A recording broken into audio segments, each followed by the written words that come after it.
Movie के शुरू में हमें एक केव दिखाई जाती है। एक आदमी उस केव को तोड़ रहा होता है क्योंकि उसने एक औरत का मर्डर कर दिया था। अब वो उसे वहाँ पर छुपाना चाहता था। रात का वक्त होता है और वो उसे वहाँ पर दफनाकर चला जाता है। लेकिन इसके बाद उस केव से उस औरत की आवाजें आने लगती हैं। लोगों में काफी डर फैल जाता है और उसके बाद से ही जो भी उस केव के पास से गुजरता था वो गायब हो जाता था, यानी वहाँ से दोबारा लौट के नहीं आता था। अब सीन चेंज होता है एक औरत की तरफ। उसका नाम ऐना होता है और वो एक टाउन में अपनी फैमिली के साथ शिफ्ट हो रही होती है। वो यहाँ इसलिए आई थी क्योंकि उसके 5 साल के बेटे की डेथ हो चुकी थी और वो इसके बाद से बहुत उदास रहने लगी थी। जहाँ इन्होंने घर लिया था उसके सामने बहुत गहरा जंगल था।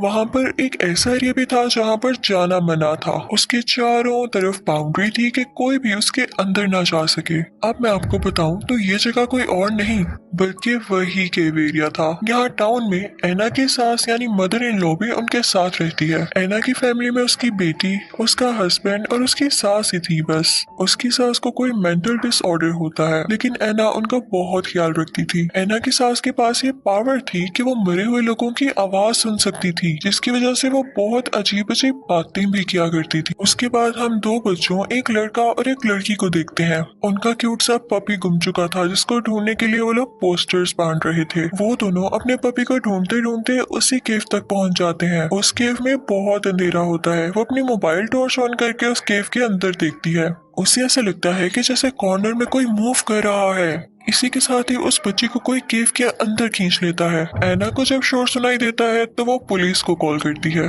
जब पुलिस केव के अंदर जाती है तो उन्हें वहाँ पर किसी लड़की की डेड बॉडी मिलती है। उसी डेड बॉडी के साथ एक फोटोग्राफ भी पड़ी हुई थी। ऐना भी अपने हस्बैंड के साथ जंगल में आई थी। उसे वहाँ पर एक छोटी बच्ची मिलती है जो कि काफी गंदी हुई थी और काफी डरी हुई भी थी। उस छोटी बच्ची का नाम जूलिया था। ऐना उसे अपने साथ घर ले आती है और उसे नहलाती है, लेकिन वो देखती है कि उसकी कमर पे काफी जख्म के निशान है। जूलिया यहाँ पर काफी क्यूट लग रही थी। ऐना उसे बातें करने की कोशिश करती है लेकिन वो कुछ बोल ही नहीं रही थी और अचानक से वो ऐना को मॉम कह के बुलाती है। यहाँ पर वो छोटी बच्ची पहली बार बोलती है। हैरत की बात ये थी कि उसकी आवाज भी ऐना की बेटी से बहुत मिल रही थी। ऐना का हस्बैंड उससे कहता है कि हमें इस खोई हुई बच्ची के बारे में पुलिस को बताना चाहिए। ऐना कहती है नहीं, मैं पहले ही अपने बेटे को खो चुकी हूँ और तब कौन सा पुलिस ने कुछ कर लिया था। जूलिया मुझे मेरे बेटे की जगह पर मिली है। दिन गुजरते जा रहे थे और ऐना और जूलिया आपस में बहुत अटैच होती जा रही थी। ऐना जूलिया से बहुत प्यार करती थी। एक दिन ऐना का हस्बैंड उससे कहता है कि हम इस छोटी बच्ची को कितने दिन अपने घर में रखेंगे, हमें इसे भेजना होगा। तो ऐना कहती है कि नहीं, मैं इसे नहीं जाने दूंगी और अगर आपने इसको भेजना भी है तो मैं भी इसके साथ घर छोड़ दूंगी। और वो रोने लगती है। उसका हस्बैंड उससे कहता है कि देखो, हमें इस बात को एक्सेप्ट करना होगा कि हमारा बेटा इस दुनिया में नहीं है और उसकी जगह कोई भी नहीं ले सकता है ना। तुम खुद को संभालो, मैं तुम्हारा साथ दूंगा। ऐना ये बात मानने को तैयार ही नहीं थी। वो कहती थी कि मैं अपना बेटा जरूर वापस लाऊंगी। एक दिन ऐना की सास को बैठे बैठे कोई साइकोलॉजिकल अटैक होता है और वो चाकू लिए जूलिया की तरफ बढ़ती है। तभी वहाँ पर ऐना आ जाती है और जूलिया को बचा लेती है। ऐना की सास के कमरे में एक शीशा होता है। उसे उन लोगों ने पूरी तरह से कवर किया हुआ था क्योंकि ऐना की सास को उस शीशे में से अपने मरे हुए बहन भाइयों की आवाजें आती थी। फिर उसी शीशे में कोई खौफनाक चेहरा नजर आता है जैसे किसी डीमन या सोल का हो। ऐना की सास खुद से ही बातें करने लगती है और तेजी से जंगल की तरफ चलने लगती है। वो उसी केव एरिया के पास पहुंच जाती है जहाँ पर जाना मना था। ऐसे लग रहा था जैसे उसे कोई खींच कर ले जा रहा हो। ऐना की आंख जब सुबह खुलती है तो वो देखती है कि उसकी सास कहीं पर भी नहीं है। वो अपने हस्बैंड को बताती है। वो जब अपनी मदर के कमरे में आकर शीशा चेक करता है तो उस शीशे के अंदर से कोई फ्लूइड आ रहा होता है। ऐना का हस्बैंड उस शीशे पर से सारी टेप्स उतार देता है और उसे उस पर किसी के हाथों के निशान नजर आते हैं। वो सोचता है कि जब से ये छोटी बच्ची आई है तब से हमारे घर में कुछ ना कुछ खराब हो रहा है। वो जूलिया के पास जाता है और पूछता है कि क्या तुम्हें पता है कि ग्रैंड माँ कहाँ गई है। इसके बाद हम देखते हैं कि ऐना का हस्बैंड भी मिसिंग हो जाता है। ऐना काफी घबरा जाती है और पुलिस को कॉल करती है। वो कहती है कि मुझे यहाँ पर नहीं रहना, ये बहुत अजीब टाउन है। वो बताती है कि मुझे घर के पास से जंगल में एक छोटी बच्ची भी मिली थी जिसका नाम जूलिया जूलिया है। पुलिस अपने रिकॉर्ड्स में इस नाम की बच्ची के मिसिंग होने की रिपोर्ट चेक करती है, लेकिन उन्हें इस नाम की बच्ची की किसी की भी मिसिंग रिपोर्ट नहीं मिलती। दूसरी तरफ एना पुलिस को जूलिया से मिलवाने लेके जा रही होती है, लेकिन जूलिया मिसप्लेस थी, कहीं पर भी नहीं मिल रही थी। पुलिस एना को बताती है कि पिछले कई दिनों से और लोग गुम हो रहे हैं, ये टाउन बहुत मिस्टीरियस है। वो एना को वो फोटोग्राफ भी दिखाते हैं जो उन्हें उस डेड बॉडी के पास से मिली थी, तो एना पहचान लेती है कि ये बच्ची वही है, यानी जूलिया है। पुलिस अपनी पुरानी रिपोर्ट्स चेक करती है तो उनमें उनको पता चलता है कि कई लोगों ने इस बच्ची को जंगल में देखा है। एना जब जूलिया को ढूंढ रही होती है तो उसे एक औरत मिलती है। वो औरत उसे केव के बारे में बताती है कि इस केव में एक व्हाइट टाइगर रहा करता था और यहाँ पर जितने भी जादूगर रहते थे वो इस व्हाइट टाइगर की वर्शिप करते थे, पूजा करते थे।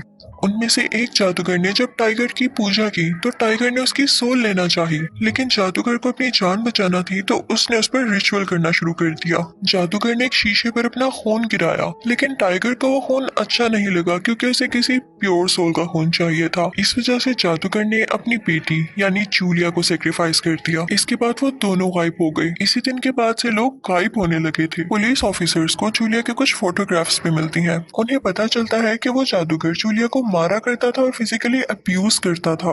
वो औरत एना को बताती है कि अगर वो तुम्हें छोटी बच्ची यानी जूलिया दिखी है तो मैजिशियन यानी जादूगर भी जरूर दिखेगा, क्योंकि वो दोनों टाइगर के गुलाम हैं। तुम्हें उस बच्ची को घर लेकर आना ही नहीं चाहिए था। वो औरत एना से कहती है कि वो तुम्हें भी पोसेस कर सकती है और हो सकता है कि तुम्हारी आई साइट खराब हो जाए, क्योंकि यही इसकी पहली निशानी है। एना को यहाँ पहले से ही ठीक नजर नहीं आ रहा था, तो वो औरत उसे वहाँ से जाने का कहती है। एना की बेटी घर में अकेली होती है तो वो फौरन से अपने घर की तरफ जाने लगती है। घर में उसकी बेटी को शीशे वाली साइड से अपनी मॉम एना की आवाजें आ रही होती हैं कि इधर आओ, डरो मत। इनफैक्ट वो जादूगर था जो कि शीशे में था। वो एना की बेटी को अपने पास बुला रहा था क्योंकि वो उसका शिकार करना चाहता था। एना की बेटी डरी हुई होती है और खुद को एक अलमारी में बंद कर लेती है। जूलिया उसे कहती है कि डरो मत, मैं तुम्हारे साथ हूँ। वो उसके साथ ही अलमारी में बैठ जाती है। एना घर आती है तो अपनी बेटी को ढूंढने लगती है, लेकिन वो उसे कहीं पर भी नहीं मिलती। वो अलमारी खोलती है तो उसे अपनी बेटी दिख जाती है और वो जूलिया को भी वहाँ पर देख लेती है। उसे लगता है कि जूलिया मेरी बेटी का ख्याल रख रही थी। एना जूलिया से पूछती है कि बेटा क्या आप मुझे बता सकती हो कि मेरे हस्बैंड और उनकी मदर कहाँ जा सकते हैं। इसी के साथ वो बाहर जाने की तैयारी करती है और अपनी बेटी के पास एक पुलिस ऑफिसर का कार्ड छोड़ जाती है। वो कहती है कि अगर मुझे देर हो जाए और मैं सुबह तक ना आ सकूं तो इस पर कांटेक्ट कर लेना। जूलिया एना को अपने साथ उसी केव में लेकर जा रही थी। उस केव में काफी पुरानी सीढ़ियां थीं जो कि बहुत खौफनाक भी थीं। जूलिया एना से कहती है कि खामोशी से इन सीढ़ियों से नीचे उतरती जाए। जूलिया उसे कहती है कि अगर आपको कोई भी आवाज आए तो आप उस पर कोई रिएक्शन मत देना। लेकिन तभी चलते चलते एना के पाँव में मोच आ जाती है और उसके मुंह से हल्की सी चीख निकल आती है।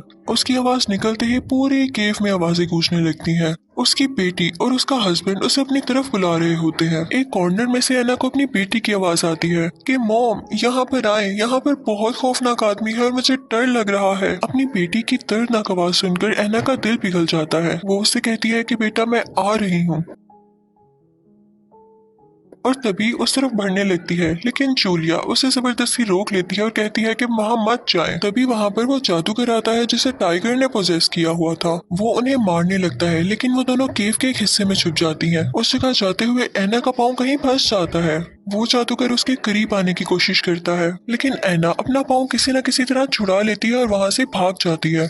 तभी वो एना के हस्बैंड की आवाज निकालकर कहता है कि मेरे पास आओ। अब एना और जूलिया जिस कमरे में थे वहाँ पर बहुत सारे शीशे पड़े हुए थे। जमीन पर पड़े एक शीशे से हाथ बाहर आता है जो कि एना के हाथ पर हाथ रख लेता है कि उसे पकड़ सके, लेकिन एना अपना हाथ छुड़ाकर भाग जाती है। हर शीशे में से कोई ना कोई आवाज आ रही थी। एना अपने कानों पर हाथ रख लेती है क्योंकि वो बहुत तंग हो रही थी। उससे अपना मरा हुआ बेटा जो याद आ रहा था।